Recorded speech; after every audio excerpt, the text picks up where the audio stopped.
Hello बच्चों, नमस्कार। मैं हूँ यशवंत त्रिपाठी सर। आप सभी का मेरे YouTube चैनल पर स्वागत है।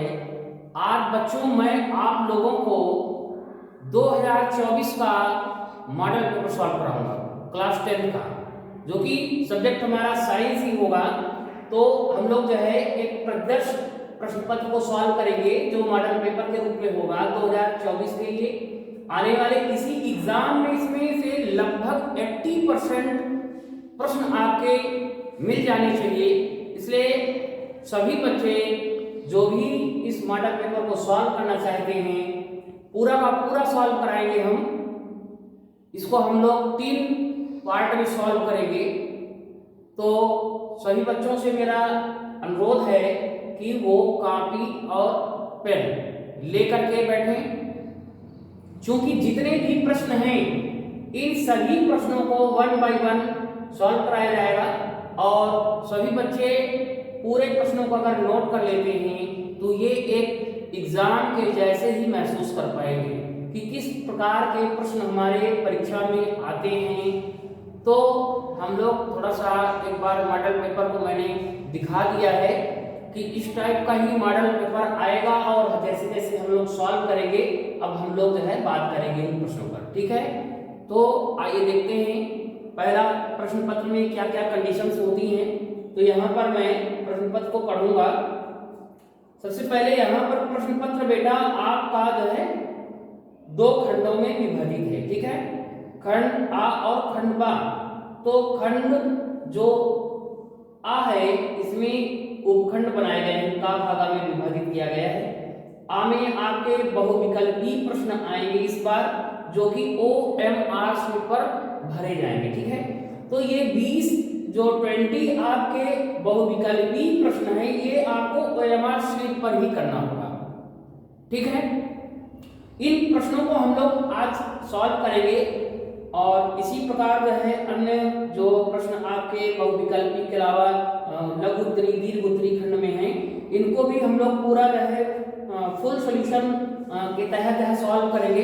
तो सभी बच्चे पूर्ण रूप से जो है इस क्लास को लेंगे और कॉपी पेन लेकर के ही बैठे, ताकि जो है पूरा प्रश्न पत्र उनको मिल सके। ठीक है, तो आइए देखते हैं हम लोग प्रश्न पत्र सॉल्व करते हैं, पहला क्वेश्चन अटेम्प्ट करते हैं। ठीक है, हाँ तो बच्चों मैं एक बार प्रश्न पत्र को पुनः फिर से जो है दिखाना चाहूँगा स्क्रीन पर। तो प्रश्न पत्र हमारा इस प्रकार से होगा।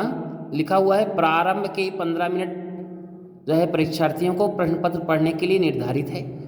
और सेकंड हमारा है ऑप्शन, कह रहा है प्रश्न पत्र 2 खंड आ तथा खंड बा में विभाजित होगा। तीसरा है खंड आ तथा बा 3 उपखंड का खागा में विभाजित है। और चौथा ऑप्शन है प्रश्न पत्र के खंड आ में बहुविकल्पी प्रश्न है, जिसमें सही विकल्प का चुनाव करके OMR शीट पर नीले अथवा बाल पॉइंट से जो है गोले को पूर्ण करना है। ठीक है, इसके बाद हमारा अगला पॉइंट है खंड आ में बहुविकल्पी प्रश्न हेतु प्रत्येक प्रश्न के लिए 1 अंक निर्धारित किए गए हैं। खंड बा में वर्णनात्मक प्रश्न होंगे और प्रत्येक प्रश्न के सम्मुख उनके निर्धारित अंक दिए गए होते हैं बेटा। खंड बा के प्रत्येक उपखंड के सभी प्रश्न एक साथ करना आवश्यक होगा, और प्रत्येक उपखंड नए प्रश्नों से प्रारंभ करना होगा। ठीक है, सभी प्रश्न अनिवार्य हैं। तो हम दिखाना चाहेंगे कि इस प्रकार से ही आपका पूरा जो है पेपर आपका आने वाला है। खंड आ में बहुविकल्पी प्रश्न इस प्रकार से हैं। तो यहाँ पर देख रहे हैं कि नंबर काउंट करेंगे कितने नंबर तक हैं, तो देखते जाएंगे 4 5 6 7 8 9 10 11 12 13 14 15 16 17 18 और ये प्रश्न आपका 19 20 तक। तो ये 20 तक हमारे जो है बहुविकल्पी ऑब्जेक्टिव प्रश्न आएंगे। इनको हम लोग 1 बाय 1 पूरा का पूरा सॉल्व करेंगे। इसके बाद हम लोग वर्णनात्मक प्रश्नों का भी पूर्ण रूप से सॉल्व करेंगे इनको। तो एक बार मैं प्रश्न पत्र दिखाना चाहूँगा, ताकि जो है बच्चे समझ लें कि किस प्रकार के प्रश्न परीक्षा में आते हैं और हमको कैसे जो है सॉल्व किया जाएगा। तो इनको मैं पूर्ण रूप से आप लोगों को सॉल्व कराऊंगा। वीडियो के लास्ट तक पूरे लेक्चर के बने रहें ताकि तभी समझ पाएंगे, क्योंकि बहुत सारे बच्चे जो है शुरू में ही देख करके बंद कर देते हैं, पूर्ण रूप से लाभ नहीं उठा पाते हैं। तो ये प्रश्न पत्र 100% आपके प्रश्न जो आएंगे बोर्ड परीक्षा में उनमें से ही मिल जाएंगे। तो इस वीडियो में हम लोग पूरा सॉल्व करने जा रहे हैं। चलिए आइए देखते हैं सॉल्व। हाँ तो बच्चों जो है हमारा जो प्रश्न होगा वो खंड का पहला प्रश्न है। इसमें दो पृष्ठों से घिरा हुआ कोई पारदर्शी माध्यम जिसका एक या दोनों पृष्ठ गोलीय हैं। कोई एक जो है पारदर्शी माध्यम हो और कह रहा एक पृष्ठ या दोनों पृष्ठ, तो यहाँ पर ये पहला पृष्ठ हुआ और ये दूसरा पृष्ठ हुआ। साफ साफ कह रहा है दो पृष्ठों से घिरा हुआ कोई पारदर्शी माध्यम, तो दो पृष्ठ हैं यहाँ पर, दो पृष्ठों से पारदर्शी। पारदर्शी का मतलब ये है बेटा कि एक पार से दूसरे पार तक जो वस्तु दिखाई दे। मान लीजिए कोई एक यहाँ पर वस्तु है तो किस पार से उस पार तक किसके माध्यम से देखा जा सकता है? लेंस के माध्यम से, है ना। तो ये है क्या? ये गोलीय है, पृष्ठ गोलीय भी है, तो क्या कहलाता है? तो आगे देखते हैं यहाँ पर ऑप्शन। पहला ऑप्शन है गोलीय दर्पण, दूसरा है त्रिज्या, तीसरा है गोलीय लेंस, चौथा समतल दर्पण।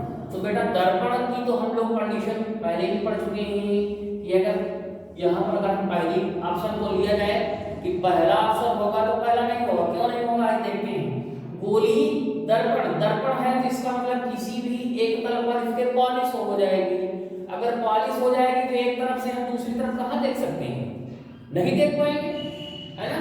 तो इसका मतलब पहला ऑप्शन तो हमारा नहीं होगा।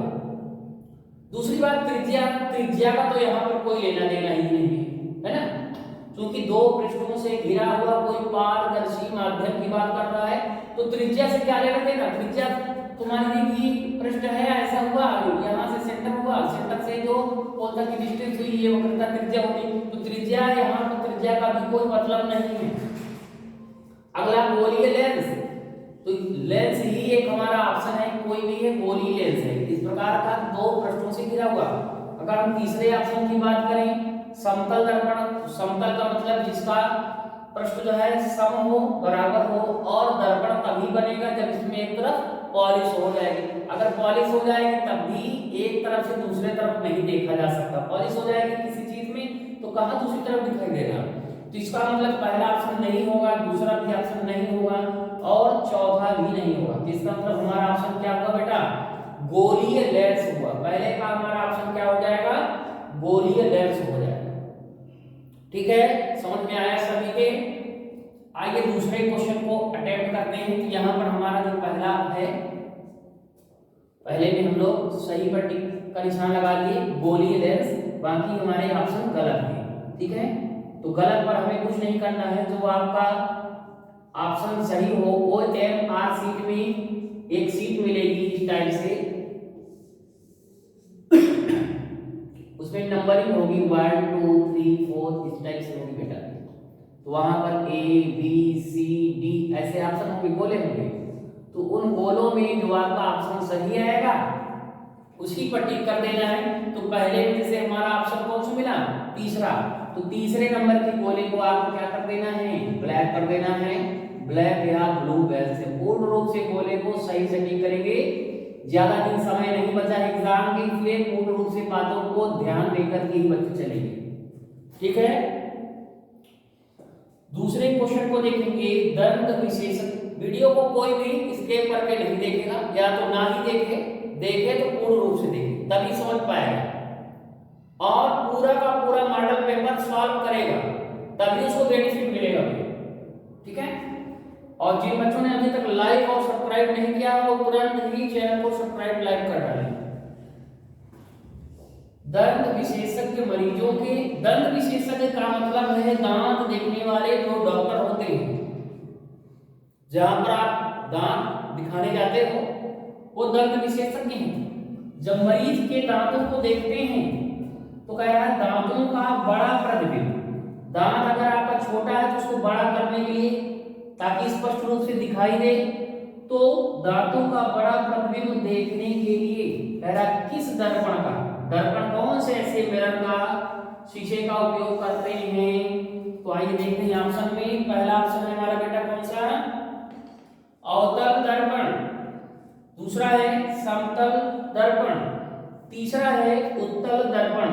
तो बेटा पहले वाले में अवतल में क्या है कि छोटा और आभासी बनता है, समतल में भी बराबर बनेगा, और उत्तल दर्पण में ही वास्तविक और जो है बड़ा प्रतिबिंब बनता है। तो बड़ा प्रतिबिंब हमको चाहिए, इसलिए उत्तल दर्पण आपका ऑप्शन आएगा, उत्तल दर्पण होगा। ठीक है, अगले प्रश्न की ओर चलेंगे।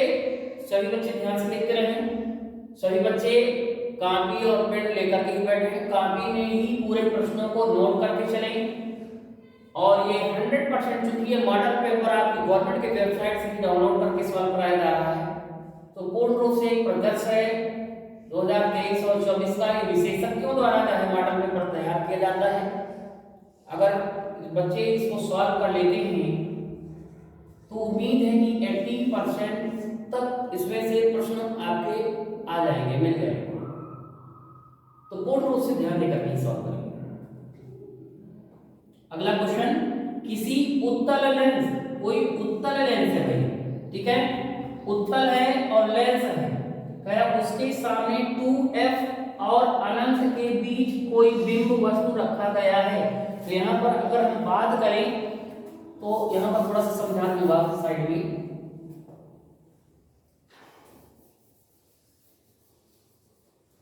कह रहा है उत्तल लेंस बेटा, उत्तल लेंस देखिए, मान लिया जाए कि ये एक उत्तल लेंस है। क्या है? उत्तल लेंस। उत्तल लेंस का क्या पहचान है?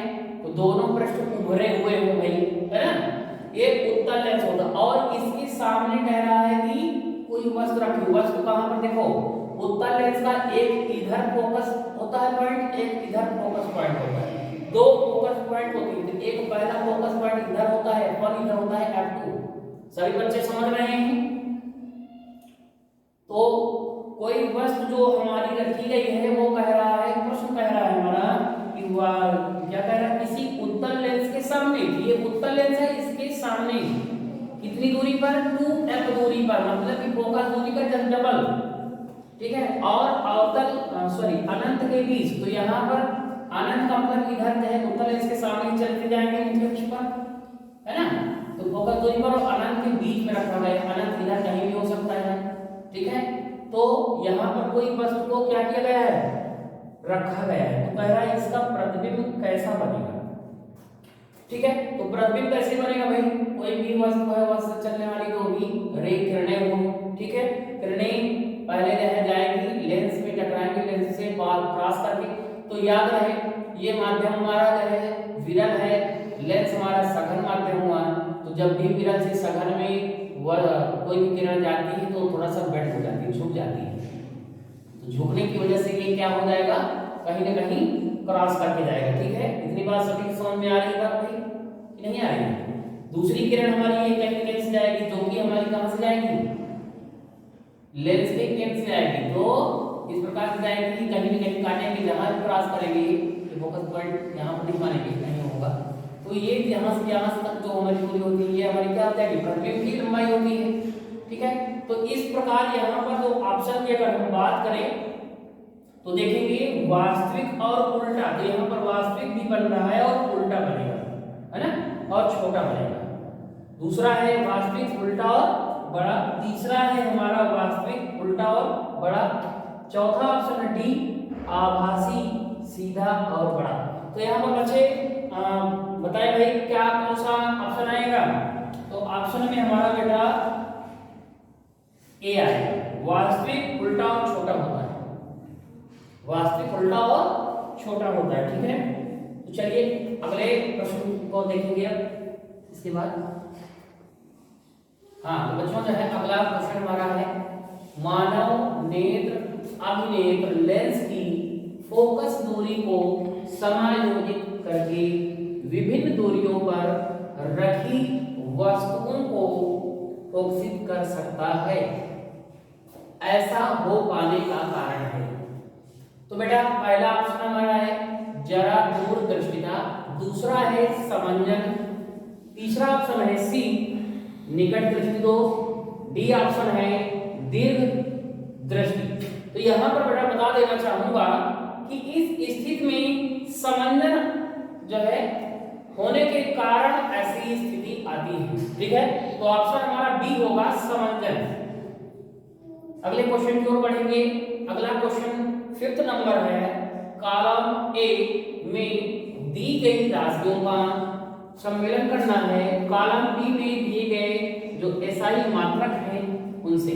ठीक है, तो आइए विकल्प चुनते हैं। कॉलम ए में पहला ऑप्शन है विद्युत विभवांतर, दूसरा है विद्युत धारा बेटा, तीसरा है विद्युत शक्ति, चौथा है प्रतिरोध। इनके सामने ही इनकी जो है मात्रक दिए गए हैं बेटा। ठीक है, तो देखेंगे कि विद्युत विभवांतर, तो विद्युत विभवांतर विभव है तो हमारा वोल्ट है, क्योंकि विभवांतर को हम लोग वोल्ट से नापते हैं। ठीक है, तो पहले का ऑप्शन, इसका मतलब विद्युत विभवांतर का ऑप्शन क्या आएगा, वोल्ट है। ठीक है, विद्युत धारा, धारा को हम लोग किससे नापते हैं, हमेशा सभी बच्चों को पता होगा कि धारा का मात्रक क्या होता है, एम्पियर होता है। थर्ड ऑप्शन है विद्युत शक्ति, तो विद्युत शक्ति हमेशा किससे नापी जाती है बेटा, वाट से। और चौथा है ऑप्शन प्रतिरोध, प्रतिरोध की इकाई सभी को पता है कि ओम होती है। ठीक है, तो अगर हम यहाँ पर ऑप्शन देखें, ये हमारे इस टाइप से ऑप्शन दिए हैं। पहले ऑप्शन में है चौथा नंबर, फिर दूसरा नंबर, फिर तीसरे का तीसरा, चौथे में फर्स्ट पहला।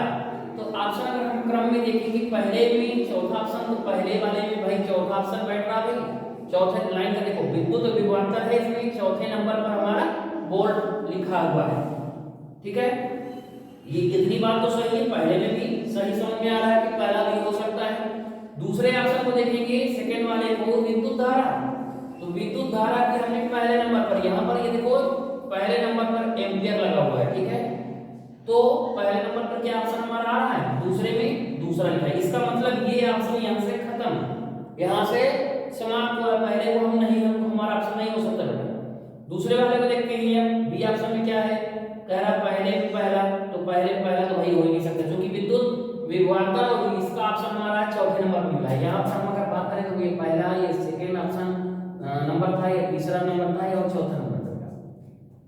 इसका मतलब पहले वाले में चूंकि विद्युत विभवांतर पहले नंबर पर है, तो पहले का हमारा चौथे से मेल खा रहा है, तो जो भी चौथे मील में आएगा वही होगा।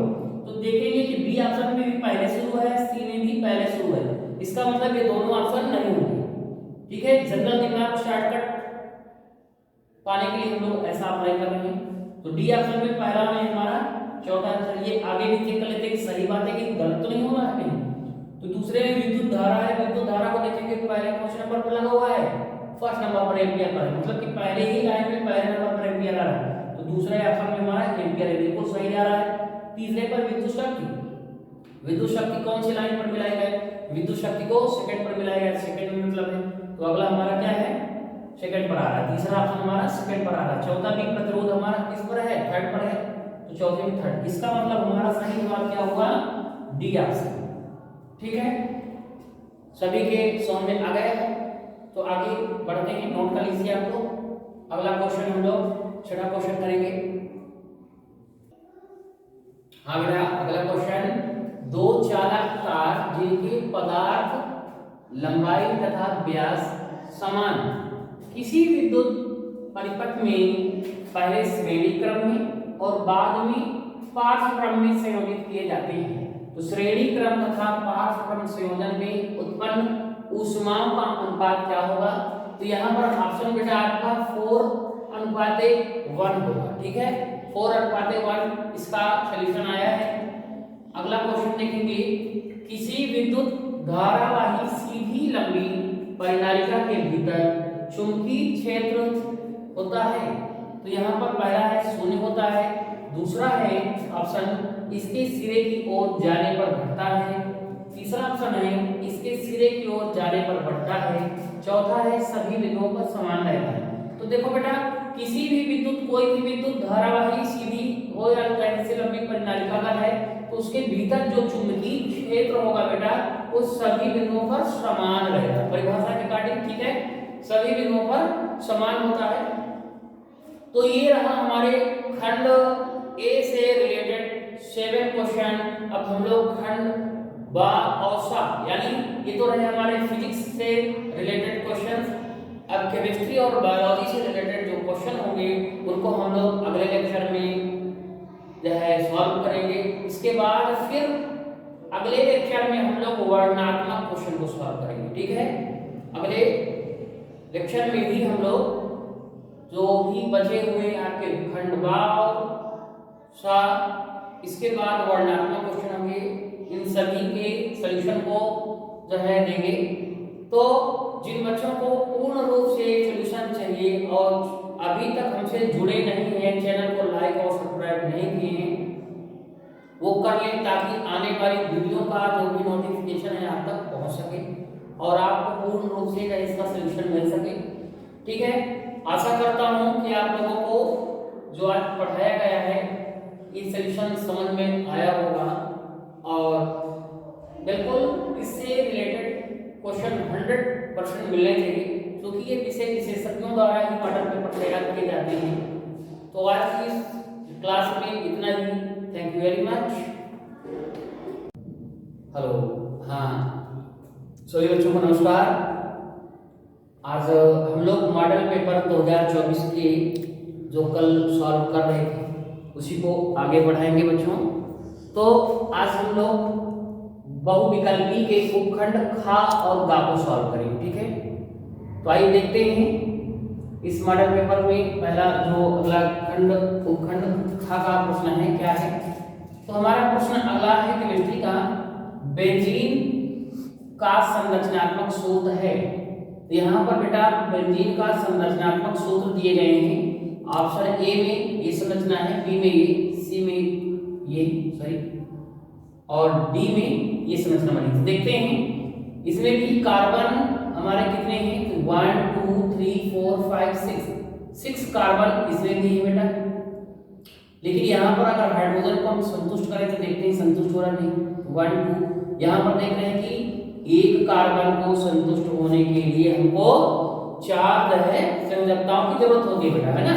तो कार्बन की वैलेंसी इस वाले के लिए तो ठीक है, लेकिन अगले वाले में देखा जाए तो डबल बॉन्ड ये भी लगा। लेकिन बेंजीन में क्या है कि अगर हमारा डबल बॉन्ड लगातार आ रहा है, बेंजीन का क्रम होना चाहिए double bond single bond double bond single bond. तो यहाँ पर क्रम हमारा बिगड़ रहा है, देख रहे हैं कि डबल बॉन्ड से जुड़ा हुआ है, यहाँ पर हाइड्रोजन नहीं है, तो ये पहला ऑप्शन तो हमारा नहीं होगा, ठीक है। दूसरे में देखा जाए तो ये भी हमारी बेंजीन की संरचना, इसमें भी हाइड्रोजन नहीं है, क्योंकि हमारे हाइड्रोजन बेंजीन का सूत्र जो होता है C6H6 होता है, मतलब कि कार्बन 6 हो और हाइड्रोजन भी 6 लगे हुए। तो यहाँ पर भी 2 2 4 2 6 2 8, इसका मतलब ये भी ऑप्शन नहीं होगा। तीसरे ऑप्शन में देखते हैं 1 2 3 4 5 6, इसमें हाइड्रोजन सही है, ठीक है। कार्बन को भी गिना जाए 1 2 3 4 5 6 कार्बन भी है भाई। यहाँ पर बॉन्ड को चेक किया जाए तो ये कार्बन के लिए 2 बॉन्ड, 2 2 ये 4 से ही संतुष्ट हो रहा है, ये भी 4 से संतुष्ट हो रहा है और इसमें भी 2 2 4 और 2 और 2 2 4 ये भी संतुष्ट हो रहा है, 2 और 2 2 4 ये भी संतुष्ट हो रहा है, ठीक है। अगले को भी देख लेते हैं क्या इसमें सही है, 2 2 2 4 2 6, अब इसमें एक साथ ज्यादा कार्बन हो गया, इसका मतलब ये भी ऑप्शन हमारा नहीं होगा। तो हमारा ऑप्शन बेटा क्या होगा, सी ऑप्शन होगा, ठीक है। तो ये हमारा ऑप्शन सी होगा, ठीक है। सभी बच्चे नोट कर लीजिए।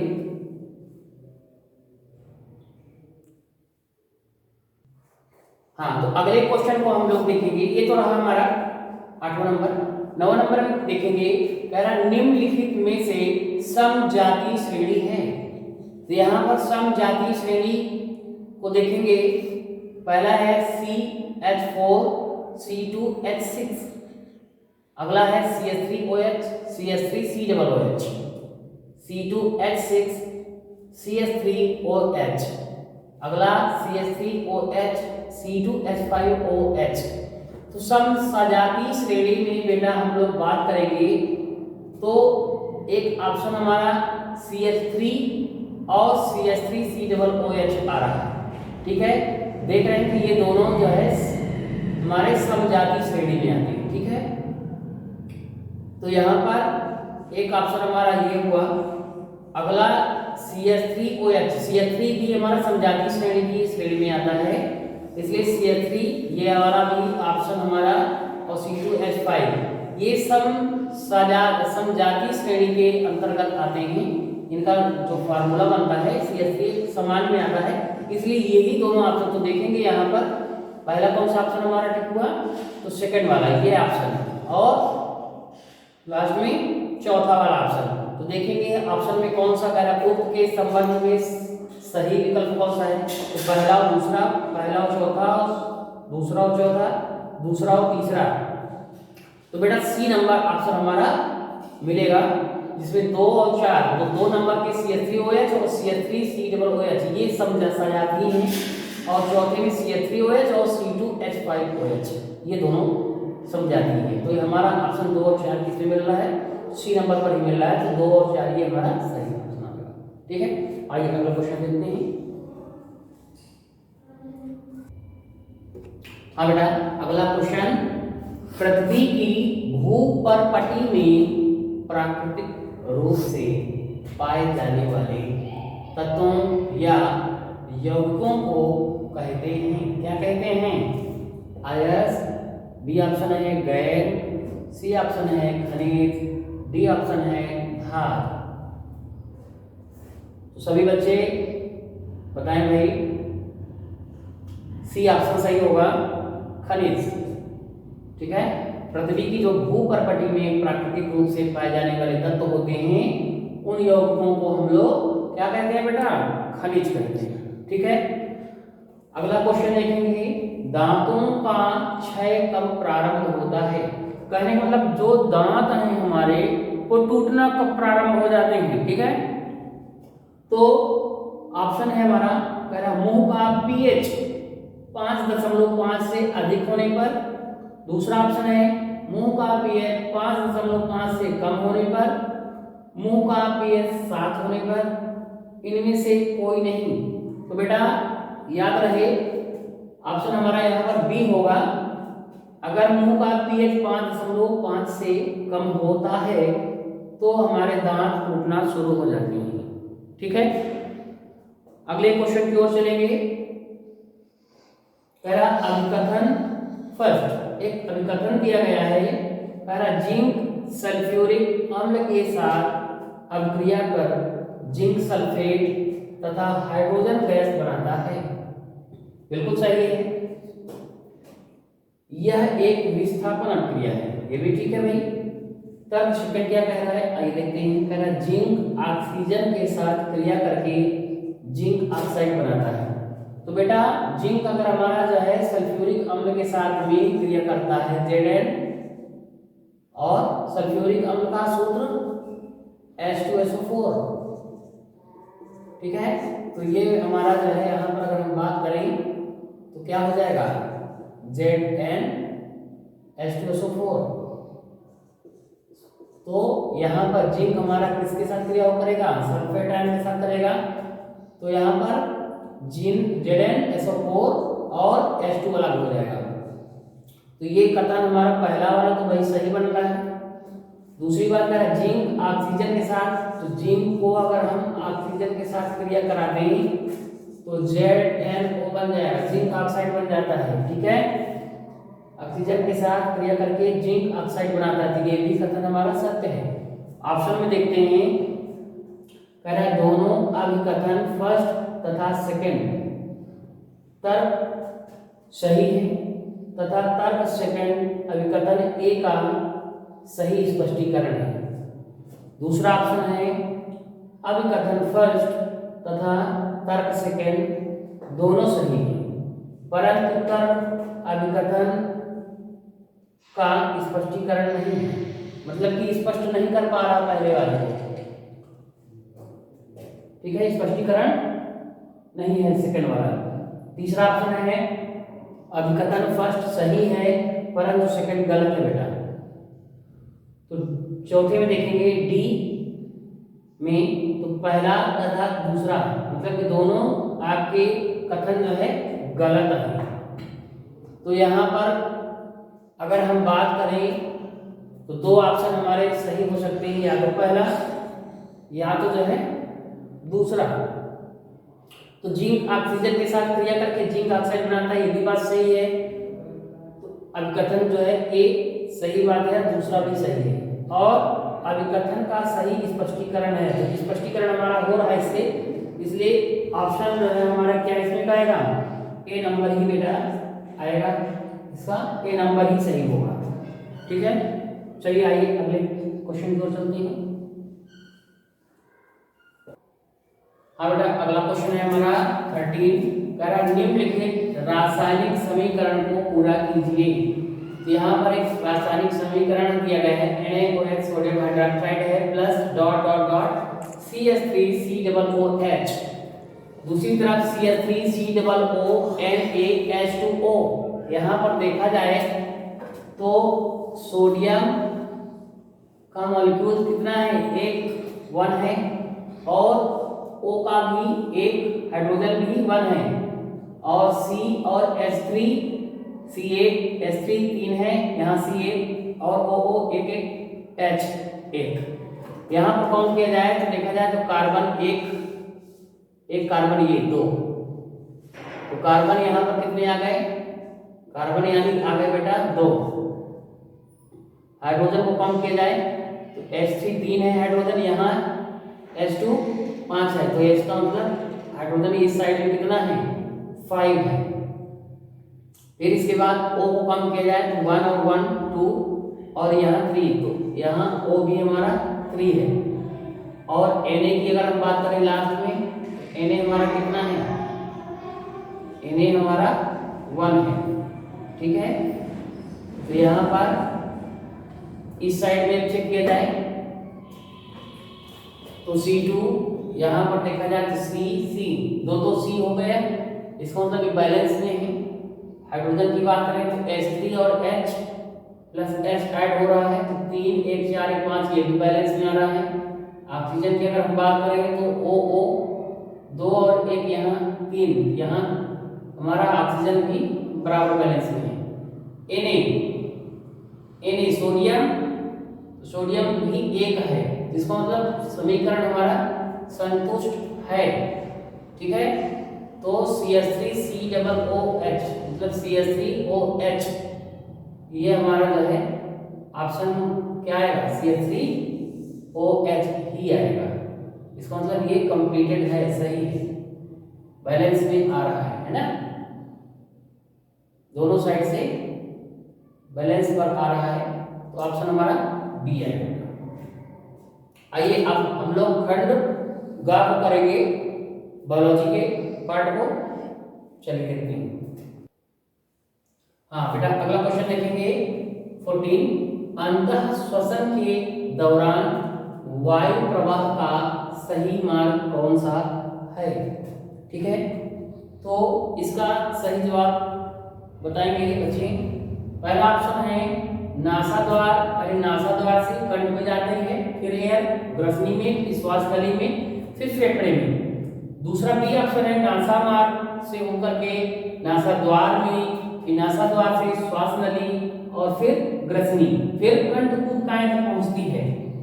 सी ऑप्शन है कंठ से होकर के नासा द्वार, फिर ग्रसनी और फिर फेफड़े।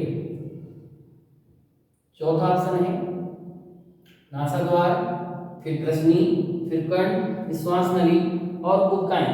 तो बच्चे बताएंगे ऑप्शन कौन सा सही होगा। तो बेटा जो है यहाँ पर सबसे पहले नासा द्वार से होकर के ग्रसनी और फिर कंठ, फिर श्वास नली और फिर कूपकाएं तक पहुंचती है, तो हमारा ऑप्शन डी आएगा। ठीक है, 14 का डी ऑप्शन आएगा। अगला क्वेश्चन देखेंगे, निम्नलिखित कथन तथा कारण को पढ़कर दिए गए विकल्पों में से सही विकल्प का चयन कीजिए। तो कथन है हमारा क्या, कह रहा पिता से प्राप्त क्रोमोसोम से बच्चों के लिंग का निर्धारण होता है। तो बच्चों बताना चाहूंगा, जो पिता है, पिता से प्राप्त क्रोमोसोम से ही बच्चे के लिंग का निर्धारण होता है, ये बात सही है। कारण देखेंगे, कह रहा मानव पुरुष में एक एक्स और एक वाई दो सूत्र होता है, ये भी ऑप्शन बिल्कुल सही है। अब कथन यहाँ पर ऑप्शन में आ जाते हैं। कथन और कारण दोनों सत्य हैं और कारण कथन की सही व्याख्या करता है, तो सही जवाब है। दूसरा भी देख लेते हैं, कथन और कारण दोनों सत्य हैं परंतु कारण कथन का सही व्याख्या नहीं करता है। कारण जो है हमारा सही व्याख्या नहीं करता है। अगला देखेंगे, कथन सत्य है पर कारण असत्य है। डी ऑप्शन है, कथन असत्य है पर कारण सत्य है। तो यहाँ पर बता देना चाहूंगा कि कथन और कारण दोनों ही सत्य हैं और कारण कथन की सही व्याख्या करता है बेटा, तो ऑप्शन इसका ए नंबर आएगा। ठीक है, चलिए आगे क्वेश्चन देखते हैं। हाँ बेटा, अगला देखेंगे, थायरॉक्सिन के बारे में कौन सा कथन सही नहीं है। तो थायरॉक्सिन के बारे में कौन से कथन है, इनमें देखेंगे। पहला है, थायरॉक्सिन के संश्लेषण के लिए लौह आवश्यक होता है, यहाँ पर ये बताया जा रहा है। दूसरा ऑप्शन है, यह शरीर में कार्बोहाइड्रेटों, प्रोटीनों और वसाओं के उपापचय का नियमन करता है। थायरॉक्सिन के संश्लेषण के लिए थायराइड ग्रंथ को आयोडीन की आवश्यकता होती है। डी ऑप्शन है, थायरॉक्सिन को थायराइड हार्मोन्स भी कहते हैं। तो बेटा यहाँ पर जो पहला ऑप्शन है, पहले ऑप्शन को छोड़ करके सभी थायरॉक्सिन के अंतर्गत आते हैं। ये कार्बोहाइड्रेट, प्रोटीन और वसाओं के उपापचय का नियमन करता है, ये बात बिल्कुल सही है। ठीक है, थायरॉक्सिन के संश्लेषण के लिए थायराइड ग्रंथ को आयोडीन की आवश्यकता होती है, ये भी बात सही है। डी ऑप्शन में है, थायरॉक्सिन को थायराइड हार्मोन भी कहा जाता है। तो हमारा ऑप्शन पहला आता है, थायरॉक्सिन के संश्लेषण के लिए लौह आवश्यक नहीं है। तो यहाँ पर हमारा आंसर जो होगा बेटा, क्योंकि ये सही नहीं है, यहाँ पर प्रश्न कह रहा है थायरॉक्सिन के बारे में कौन सा कथन सही नहीं है, तो हमारा पहला वाला ऑप्शन सही नहीं है। तो हमारा जो ऑप्शन होगा सही का चिन्ह लगेगा वो ए पर लगेगा। ठीक है, अगले क्वेश्चन की ओर बढ़ेंगे इसी क्रम में। निम्नलिखित चित्र में भाग ए, बी तथा सी किस क्रम में होते हैं। तो यहाँ पर ये एक चित्र बना हुआ है। पहला ऑप्शन दिया है बीज पत्र, प्रांकुर और मूलांकुर। ठीक है, फिर प्रांकुर, मूलांकुर और बीज पत्र। सी में है प्रांकुर, बीज पत्र और मूलांकुर। डी है मूलांकुर, बीज पत्र और प्रांकुर। यहाँ पर सभी बच्चे गेस करेंगे कौन सा ऑप्शन सही होगा इसका। तो यहाँ पर देखेंगे प्रांकुर, बीज पत्र और मूलांकुर, ये जो है हमारा सी ऑप्शन सही आएगा। ठीक है, तो सी ऑप्शन को हम लोग टिक करेंगे। प्रांकुर, फिर बीज पत्र और फिर मूलांकुर होता है। आइए अगले क्वेश्चन को देखते हैं। हाँ तो बेटा, अगला क्वेश्चन देखेंगे 20 नंबर। एक आहार श्रृंखला में तीसरे कोशी स्तर पर हमेशा कौन होता है। ठीक है, तो ऑप्शन देखेंगे। पहला है मांसाहारी प्राणी, दूसरा है शाकाहारी प्राणी और तीसरा है अपघटक, चौथा है उत्पादक। तो सोच करके जवाब दीजिए सभी बच्चे, कौन सा ऑप्शन आएगा। बेटा तीसरे स्तर का जो आपका कोशी स्तर है वो मांसाहारी आता है। मांसाहारी प्राणी तीसरे स्तर का होता है। ठीक है, तो ये रहे हमारे बहुविकल्पी प्रश्नों का सॉल्व। अब हम लोग अगले कल के लेक्चर में वर्णनात्मक प्रश्नों को सॉल्व करेंगे, इसलिए सभी बच्चे बने रहेंगे। पूरा का पूरा जो है सॉल्यूशन यहाँ तक सॉल्व कर लेंगे और कल हम लोग इसके आगे के वीडियो में, अगले लेक्चर में वर्णनात्मक प्रश्नों को सॉल्व करेंगे एक एक करके, सभी का पूर्ण सॉल्यूशन दिया जाएगा। तो जो बच्चे अभी तक भी वीडियो को लाइक और सब्सक्राइब नहीं कर रखे हैं वो कर लें, ताकि जो है पूर्ण रूप से उनको जो है सॉल्यूशन प्राप्त हो सके। आज के लिए इतना ही। Thank you very much. हाँ बच्चों नमस्कार, आप सभी का SN त्रिपाठी सर की क्लास में पुनः स्वागत है। आज मैं आप लोगों को 2024 का मॉडल पेपर क्लास 10 साइंस का सॉल्व कराऊंगा, जिसमें हम लोग वर्णनात्मक प्रश्न को सॉल्व करेंगे। क्योंकि इसके पहले हम लोग पहले के लेक्चर में बहुविकल्पी प्रश्नों को सॉल्व किए हैं और इस लेक्चर में हम लोग वर्णनात्मक प्रश्नों को सॉल्व करेंगे। तो जिन बच्चों को 90+ मार्क्स चाहिए वो ये मॉडल पेपर को जरूर से जरूर प्रैक्टिस कर लें, ताकि इसमें से 100% प्रश्न आपके फंस जाएंगे, आ जाएंगे। क्योंकि ये मॉडल पेपर इसलिए बनाया ही जाता है। तो हम लोग जो है प्रश्नों को देखेंगे, ज्यादा समय नहीं खराब करूंगा आपका। आइए देखते हैं प्रश्न की ओर। तो खंड बा में बेटा वर्णनात्मक प्रश्न को हम लोग सॉल्व करेंगे।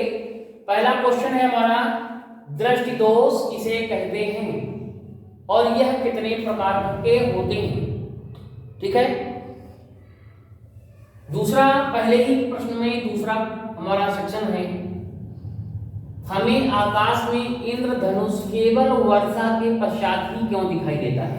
ये पहले प्रश्न में दो पार्ट में है, पहले का फर्स्ट और सेकंड। तो हम लोग पहले के फर्स्ट को सॉल्व करेंगे, पहले आंसर देखेंगे क्या है इसका सही जवाब। तो आंसर नंबर फर्स्ट कह रहा, जब आंखों की समंजन क्षमता क्षीण हो जाती है बेटा, तब वस्तुएं स्पष्ट दिखाई नहीं देती। कहने का मतलब जब हमारी आंखों की जो समंजन क्षमता है जब कमजोर होने लगती है तो वस्तुएं हमें स्पष्ट नहीं दिखाई देती, हमको धुंधला जैसे महसूस होने लगता है। ठीक है। तो यहाँ इस स्थिति में प्रतिबिंब जो है हमारा क्या है, रेटिना के आगे या पीछे बनता है। इसी को आंख का दृष्टि दोष कहते हैं। ठीक है। अब इसी प्रश्न में यह भी पूछा गया है कि यह कितने प्रकार के होते हैं। तो देखेंगे, मानव आंख में दृष्टि दोष निम्न प्रकार के होते हैं। ठीक है। दृष्टि दोष निम्न प्रकार के होते हैं। पहला है बेटा निकट दृष्टि दोष, दूसरा है दूर दृष्टि दोष और तीसरा है जरा दूर दृष्टिता, चौथा है दृष्टि वैषम्य या अबिंदुकता। ठीक है। तो ये इसका सही जवाब रहा, इसको नोट करते चलिए। सभी बच्चे कॉपी पेन लेकर के ही बैठे हैं, इनको नोट करते चलिए। पूरा का पूरा मॉडल पेपर सॉल्व कर ले ताकि जो है परीक्षा में अच्छे अंक आ सके। ठीक है। अगले पहले ही क्वेश्चन के सेकंड पार्ट को हम लोग देखेंगे, तो नोट कर लेंगे बच्चे इनको। देखेंगे, हमें आकाश में कह रहा है इंद्रधनुष केवल वर्षा के पश्चात ही दिखाई देता है क्यों। जिसका सही जवाब है आंसर है, आंसर नंबर सेकंड है। फर्स्ट का ही आंसर है बेटा, पहले का उत्तर है सेकंड। जो हमारा पहला क्वेश्चन का पहले वाले का आंसर ये था और पहले के सेकंड वाले का आंसर ये है। ठीक है। तो यह वायुमंडल में उपस्थित, जो हमारा वायुमंडल है उसमें उपस्थित जो जल की सूक्ष्म बूंदें हैं। ठीक है। तो जल की सूक्ष्म बूंदों द्वारा सूर्य के प्रकाश के परिक्षेपण के कारण होता है। ठीक है। और इंद्रधनुष सदैव सूर्य के विपरीत दिशा में बनता है। ठीक है। तो ये बात याद रखिए, इसका सही जवाब है। अगले क्वेश्चन की ओर हम लोग बढ़ेंगे, इसको नोट कर लीजिए। हाँ बेटा, अगला क्वेश्चन देखेंगे, प्रश्न नंबर दो का पहला कह रहा है, उत्तल लेंस को अभिसारी क्यों कहा जाता है। ठीक है। इसका आंसर देखेंगे, उत्तल लेंस पर मुख्य अक्ष के समांतर गिरने वाली किरणें लेंस के दोनों पृष्ठों से अपवर्तित होकर लेंस के मुख्य अक्ष की ओर मुड़ जाती हैं। ये रहा हमारा उत्तल लेंस और ये उत्तल लेंस की मुख्य अक्ष है। मुख्य अक्ष के समांतर ये चलने वाली किरणें हैं। दोनों पृष्ठ, पहला पृष्ठ ये है, दूसरा पृष्ठ ये है। इस पृष्ठ से देख रहे हैं, जब इंटर करती है किरण तो दूसरे पृष्ठ निकालने के बाद क्या हो जाती है, मुख्य अक्ष की ओर मुड़ जाती है। ठीक है। तो तो इसमें कहने का मतलब उत्तल लेंस का ये गुण है कि जो इसके सामने वस्तु से चलने वाली किरणें हैं वो कहीं न कहीं जा करके एक ही पॉइंट पर मिल जाती हैं। ठीक है, तो कह रहा पृष्ठों से अपवर्तित होकर लेंस के मुख्य अक्ष की ओर मुड़ जाती हैं तथा मुख्य अक्ष के एक बिंदु पर एकत्रित हो जाती हैं। इस प्रकार उत्तल लेंस समांतर प्रकाश किरणों को एक बिंदु पर एकत्रित का ही मतलब है अभिसरित बेटा, मतलब एक ही जगह पर जहां पर मिलते हैं सारी किरणें अपसरित करता है। इस कारण ही इस लेंस को अभिसारी लेंस कहा जाता है। ठीक है, तो इसका ये सही जवाब था। दूसरे क्वेश्चन के आंसर को हम लोग करेंगे। अगला प्रश्न हमारा है अवतल दर्पण तथा उत्तल दर्पण के उपयोग लिखिए। तो आइए देखते हैं इसके उपयोग को। हाँ, तो बच्चों जो है हम लोग प्रश्न 2 के दूसरे पार्ट को देखेंगे। अवतल दर्पण तथा उत्तल दर्पण के उपयोग को लिखेंगे। तो यहाँ पर अवतल दर्पण के उपयोग, पहला उपयोग है हमारा फोकस और ध्रुव के बीच रखी वस्तुपात सीधा व बड़ा प्रतिबिंब बनने के कारण इस दर्पण को दाढ़ी बनाने के समय में प्रयोग किया जाता है। ठीक है, क्योंकि इसका प्रतिबिंब है क्या होता है, बड़ा बनता है, तो इसलिए दाढ़ी वगैरह बनाने में नाई की दुकान में इसी दर्पण का ही उपयोग किया जाता है। ठीक है, दूसरा इसका उपयोग क्या है, कान नाक व गले की जांच करने के लिए जो डॉक्टर हैं डॉक्टरों द्वारा इसका भी प्रयोग किया जाता है। ठीक है, इसका अवतल दर्पण का गठन। ठीक है, तो ये रहे अवतल दर्पण के 2 उपयोग। अब इसी प्रश्न में हमारा उत्तल दर्पण के भी उपयोग हैं, तो इसको देखेंगे। उत्तल दर्पण के उपयोग को, पहला इसका उपयोग है, कह रहा है इस दर्पण द्वारा अधिक विस्तृत क्षेत्र का प्रतिबिंब कम स्थान में बनने के कारण इसे वाहन चालक की बगल में लगा दिया जाता है। ठीक है, तो इस दर्पण द्वारा अधिक विस्तृत क्षेत्र का प्रतिबिंब कम स्थान में बनने के कारण कह रहा है इसे जो है वाहन चालक की बगल में लगा दिया जाता है। जो ट्रक वगैरह होते हैं, जो भी गाड़ियां हैं, उनके बगल में इसी दर्पण का उपयोग किया जाता है ताकि पीछे का बराबर दिखता रहे, पता चलता रहे, दूरी का जो है हमें पता लगाया जा सके। ठीक है, तो ये एक उत्तल दर्पण का उपयोग हुआ। सेकंड इसका उपयोग क्या है, सड़क पर लगे लैंपों के पीछे परावर्तक तल के रूप में इस दर्पण का भी प्रयोग करने से प्रकाश अधिक बड़े क्षेत्र में फैल जाता है। तो इसी दर्पण का उपयोग जो सड़क पर लैंप लगी होती है, चारों तरफ चौराहे पर बड़ी बड़ी हैलोजन लाइट्स वगैरह लगी होती है बेटा, तो वहां पर इसी उत्तल दर्पण का ही उपयोग किया जाता है, जिससे काफी परावर्तक होकर के काफी दूर क्षेत्र तक पूरा प्रकाश फैल सके। तो ये जो है उत्तल दर्पण का हमारा उपयोग हुआ। ठीक है, आइए अगले क्वेश्चन को सॉल्व करते हैं। हाँ तो बेटा अगला क्वेश्चन है, कह रहा किसी 4 ओम प्रतिरोधक से प्रति सेकंड 100 जूल ऊष्मा उत्पन्न हो रही है। प्रतिरोधक के सिरों पर विभवांतर ज्ञात करना है। ठीक है, तो यहाँ पर हम देख रहे हैं क्या क्या हमारा डाटा दिया है। तो सबसे पहले हम सॉल्व, यहाँ पर 4 ओम प्रतिरोधक यानी कैपिटल R का मान दिया गया है बेटा 4 ओम और प्रति सेकंड, तो यानी समय हमारा जो टाइम है प्रति सेकंड मतलब 1 सेकंड, तो यानी 1 सेकंड दिया है। और क्या दिया है, ऊष्मा है। ऊष्मा का संकेत क्या होता है, सिंबल H, यानी कितना 100 जूल। पहला प्रतिरोधक के सिरों पर विभवांतर निकालना है, तो विभवांतर इक्वल टू क्वेश्चन मार्क। तो सबसे पहले देखेंगे V इक्वल टू होता क्या है, I इंटू R फार्मूला होता है। तो हमारे पास R, T और H के मान है, I का मान तो नहीं पता है, तो सबसे पहले I के मान की व्यवस्था करेंगे।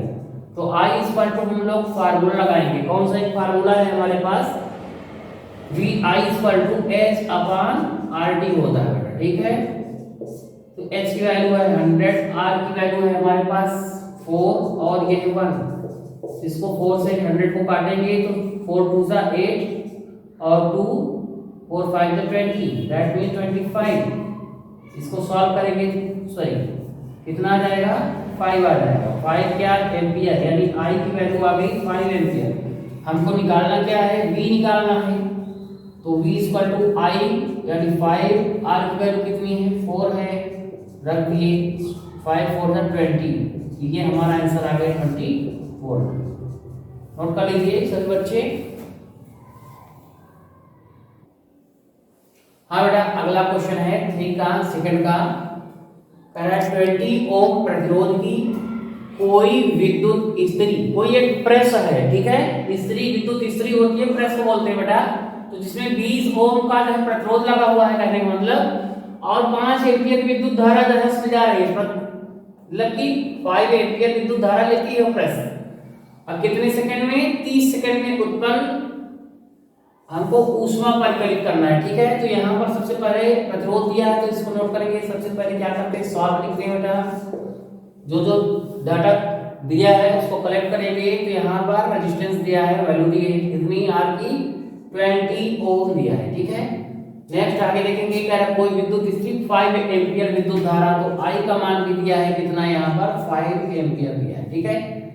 इसके बाद कह रहा है टाइम t की भी वैल्यू हमारे पास है कितना 30 सेकंड। ऊष्मा निकालनी है, ऊष्मा का मतलब h निकालना है, ठीक है।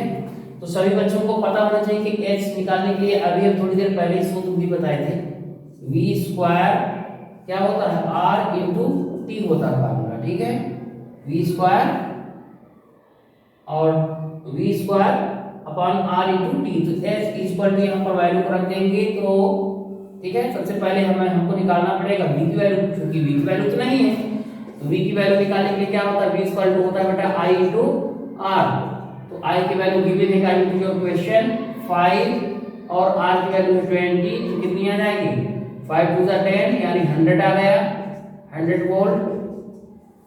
यहाँ पर वैल्यू पुट कर देंगे तो कितनी आ जाएगी 100 आ जाएगी, और 100 का क्या हो जाएगा स्क्वायर हो जाएगा चूंकि लगा हुआ है। टाइम हमारा 30 दिया है गिवन है, r की वैल्यू कितनी है 20 है, तो सॉल्व करेंगे 100 का 100 स्क्वायर का मतलब ये बेटा कि 100 इंटू 100 मतलब कि 100 का 2 बार गुना, और 30 बटे में 20, तो 0 से 0 को हम काट सकते हैं, ठीक है। 2 से इसको हम काट देंगे कितनी बार 50 बार में, तो h इक्वल टू कितना हो जाएगा हमारे पास, आगे लिख देते हैं यहाँ पर। तो यहाँ पर ये 50 बचा और ये 20 बचा है ना, सॉरी नीचे 20 है, 50 का हम मल्टीप्लाई करेंगे किसमें 100 में, तो कितना हो जाएगा 50 इंटू 00 इंटू में 3, तो 5 3 जा कितना आ जाएगा 15,000 आ जाएगा, ठीक है 50। हाँ तो यहाँ पर 100 को हम लोग ऐसे भी लिख सकते हैं, साफ साफ फिर से दिखा देते हैं यहाँ पर, और इंटू में 30 अपॉन 20, ठीक है। 0 से 0 इसको कैंसिल किया, 2 से 10 को 5 टाइम्स 2 5 10, और 5 का मल्टीप्लाई 100 में करेंगे कितना आ जाएगा बेटा 500 आ जाएगा, यहाँ पर 30 बच रहा है। फिर 500 का 30 करेंगे 5 3 जा 15 और 000 दिया जाएगा 15,000। क्या है क्या निकाल रहे थे h निकाल रहे थे, ऊष्मा है, तो किसमें आ जाएगी जूल में आ जाएगी, ठीक है। ऐसा नोट करिए। अब बेटा प्रश्न नंबर 4 के पहले को देखेंगे प्रश्न को, कह रहा दो चुंबकीय क्षेत्र रेखाएं एक दूसरे को प्रतिच्छेद नहीं करती हैं, ठीक है। तो ऐसा क्या कारण है, इस बात की व्याख्या हम लोग आंसर के माध्यम से करेंगे। लिखा है दो चुंबकीय बल रेखाएं एक दूसरे को कभी नहीं काट सकती, क्योंकि यदि काटेंगी तो उस बिंदु पर चुंबकीय क्षेत्र की दो रेखाएं होंगी, जो कि असंभव है। मतलब कि दो रेखाएं कभी भी इस प्रकार से नहीं जा सकती हैं। अगर काटेंगी देखा जाए तो यहाँ पर क्या है डबल रेखाएं दो दिशाएं आती हैं, जो कि असंभव है, हमेशा एक ही दिशा होगी, ठीक है। अगला पॉइंट है हमारा, अगला क्वेश्चन है 4 का सेकंड पार्ट, कह रहा चुंबकीय चुंबक क्षेत्र रेखाओं के गुणों को लिखिए। जो चुंबक क्षेत्र रेखाएं हैं उनके गुणों को लिखना है। तो बेटा यहाँ पर आंसर हम देखेंगे, इसका आंसर नंबर 5 मतलब कि इसके गुण पहला गुण है, कह रहा चुंबकीय बल रेखाएं सदैव चुंबक के उत्तरी ध्रुव से निकलती हैं तथा दक्षिणी ध्रुव में प्रवेश करती हैं। मान लिया जाए जैसे कि इस प्रकार से एक चुंबक है, एक तरफ एन है एक तरफ एस है, तो ये नॉर्थ होता है साउथ होता है, साउथ का मतलब ही होता है ये दक्षिणी ध्रुव, ठीक है, और ये हमारा उत्तरी ध्रुव होता है। तो उत्तरी ध्रुव से इस प्रकार से जो है बल रेखाएं निकलती हैं और दक्षिण में जाकर के एंट्री कर जाती है। तो उत्तरी ध्रुव से निकल करके दक्षिणी ध्रुव में इस प्रकार से प्रवेश करती है। ठीक है, तो ये रहा हमारा एक पहला चुंबकीय क्षेत्र रेखाओं के गुण। दूसरा गुण बेटा पहले के जो चौथा का अभी आंसर हुआ है, यही आपका दूसरा गुण हो गया। ठीक है, दूसरा गुण इस सेकंड आंसर का यही गुण माना जाएगा। दो चुंबकीय बल रेखाएं एक दूसरे को कभी। हाँ तो बेटा अगला क्वेश्चन 4 का थर्ड पार्ट देखेंगे। चौथे क्वेश्चन का तीसरा पार्ट करा, किसी चुंबकीय क्षेत्र में स्थित विद्युत धारावाही चालक पर आरोपित बल कब अधिकतम होता है? तो इसका आंसर होगा जब चालक बाह्य चुंबकीय क्षेत्र की लंबवत हो तभी, यानी कहने को मतलब जो चालक है और वो आरोपित बल कब अधिकतम होगा, तो जब चालक बाह्य चुंबकीय क्षेत्र के लंबवत होगा। लंबवत का मतलब ये है कि 90 डिग्री पर होगा। तो चूंकि बल का बराबर सूत्र होता है IVL sin थीटा, तो IV into L sin theta 90 degree होगा हमारा यहाँ पर, तो 90 डिग्री का मान रखेंगे तो 1 आ जाएगा, यानी F बराबर IVL होगा। तो ये हमारी प्रतिबिंब प्रतिबंध रहा। तो बेटा ये हमारे जो फिजिक्स के क्वेश्चन थे उनका ये सोल्यूशन रहा। अगले पार्ट में हम लोग केमिस्ट्री के वर्णात्मक सोल्यूशन को सॉल्व करेंगे, देंगे, प्रश्नों को सॉल्व किया जाएगा। तो आज के इस लेक्चर में इतना ही, और हम लोग फिर केमिस्ट्री का नेक्स्ट पार्ट में सॉल्व करेंगे। ठीक है, थैंक यू वेरी मच।